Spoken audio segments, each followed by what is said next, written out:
The wisest person I ever met in my life, a third grade dropout. Wisest and dropout in the same sentence is rather oxymoronic, like jumbo shrimp.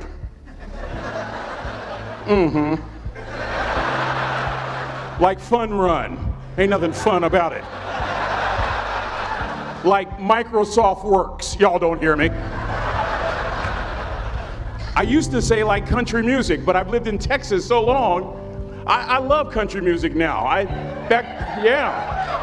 hunt, I fish, I have cowboy boots and cowboy, y'all, I'm a black neck redneck. Do you hear what I'm saying to you? No longer oxymoronic for me to say country music. And it's not oxymoronic for me to say third grade and dropout. That third grade dropout, the wisest person I ever met in my life, who taught me to combine knowledge and wisdom to make an impact, was my father. A simple cook. Wisest man I ever met in my life. Just a simple cook. Left school in the third grade to help out on the family farm, but just because he left school doesn't mean his education stopped. Mark Twain once said, "I've never allowed my schooling to get in the way of my education."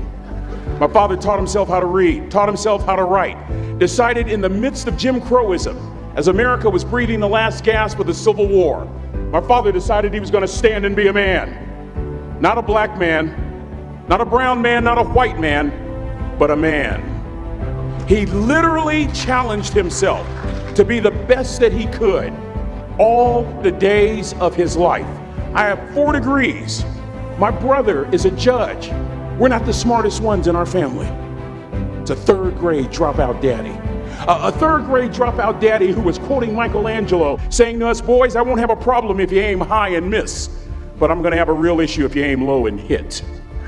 A country mother quoting Henry Ford, saying, "If you think you can or if you think you can't, you're right." I learned that from a third grade drop. Simple lessons.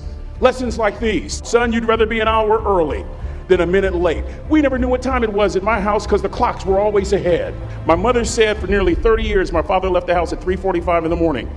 One day she asked him, "Why, Daddy?" He said, "Maybe one of my boys will catch me in the act of excellence. I want to share 2 things with you." Aristotle said, "You are what you repeatedly do." Therefore, excellence ought to be a habit, not an act. Don't ever forget that. I know you're tough, but always remember to be kind. Always. Don't ever forget that. Never embarrass mama. Yeah. If mama ain't happy, ain't nobody happy. If daddy ain't happy, don't nobody care. But you know, I'm trying to tell you. Next lesson. Lesson from a cook over there in the galley. Son, make sure your servant's towel is bigger than your ego. Ego is the anesthesia that deadens the pain of stupidity. Y'all might have a relative in mind you want to send that to. Let me say it again. Ego is the anesthesia that deadens the pain of stupidity. Pride is the burden of a foolish person. John Wooden coached basketball at UCLA for a living, but his calling was to impact people. And with all those national championships, guess what he was found doing in the middle of the week? Going into the cupboard, grabbing a broom, and sweeping his own gym floor.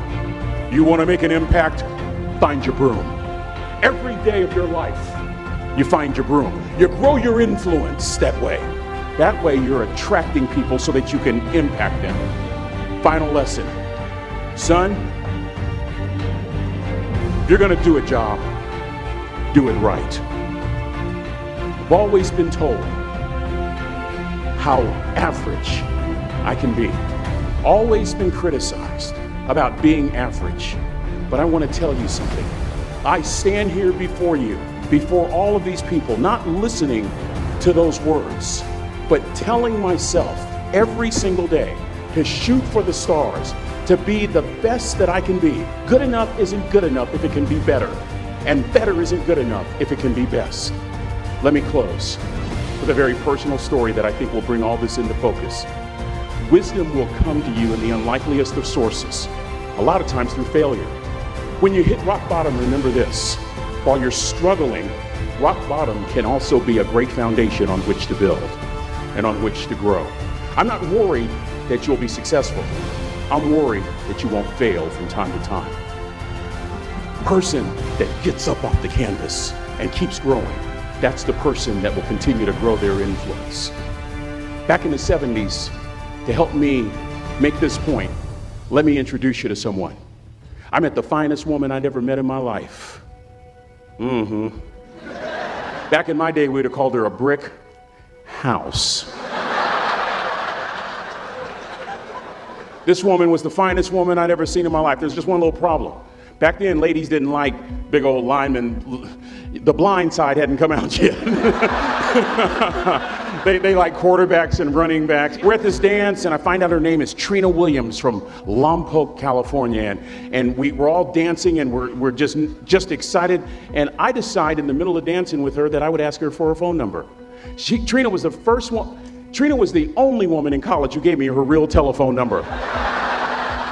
The next day, we walked to Baskin & Robbins ice cream parlor. My friends couldn't believe it. This has been 40 years ago, and my friends still can't believe it. We go on a second date, and a third date, and a fourth date. We drive from Chico to Vallejo so that she could meet my parents. My father meets her. My daddy, my hero, he meets her, pulls me to the side and says, "Is she psycho?" But anyway, we go together for a year, 2 years, 3 years, 4 years. By now, Trina's a senior in college. I'm still a freshman, but I'm working some things out. I'm so glad I graduated in 4 terms. Nixon, Ford, Carter, Reagan.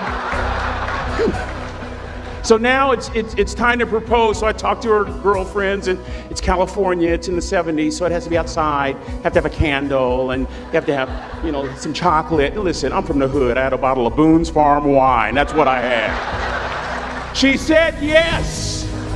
That was the key. I married the most beautiful woman I'd ever seen in my life. Y'all ever been to a wedding, and even before the wedding starts, you hear this? How in the world? And it was coming from my side of the family.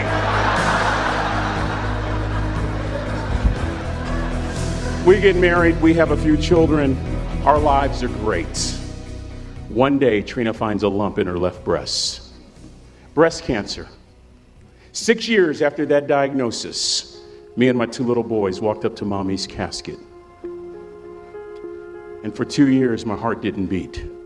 If it wasn't for my faith in God, I wouldn't be standing here today. If it wasn't for those 2 little boys, there would have been no reason for which to go on. I was completely lost. That was rock bottom. You know what sustained me? The wisdom of a 3rd grade dropout. The wisdom of a simple cook. We're at the casket. I'd never seen my dad cry. But this time I saw my dad cry. That was his daughter. Trina was his daughter, not his daughter-in-law. And I'm right behind my father, about to see her for the last time on this earth. And my father shared 3 words with me that changed my life right there at the casket. It would be the last lesson he would ever teach me. He said, "Son, just stand. You keep standing. You keep standing, no matter how rough the sea, you keep standing." And I'm not talking about just water. You keep standing. No matter what, you don't give up. And as clearly as I'm talking to you today, these were some of her last words to me. She looked me in the eye and she said, "It doesn't matter to me any longer how long I live. What matters to me most is how I live." I ask y'all one question, a question that I was asked all my life by a 3rd grade dropout. How you living? How you living? Every day, ask yourself that question, how you living? Here's what a cook would suggest you to live this way. That you would not judge, that you would show up early, that you'd be kind, that you'd make sure that that servant's towel is huge and used, that if you're gonna do something, you do it the right way. That cook would tell you this, that it's never wrong to do the right thing, that how you do anything is how you do everything. And in that way, you will grow your influence to make an impact. In that way, you will honor all those who have gone before you, who have invested in you. Look in those unlikeliest places for wisdom. Enhance your life every day by seeking that wisdom and asking yourself every night, how am I living? May God richly bless y'all. Thank you for having me.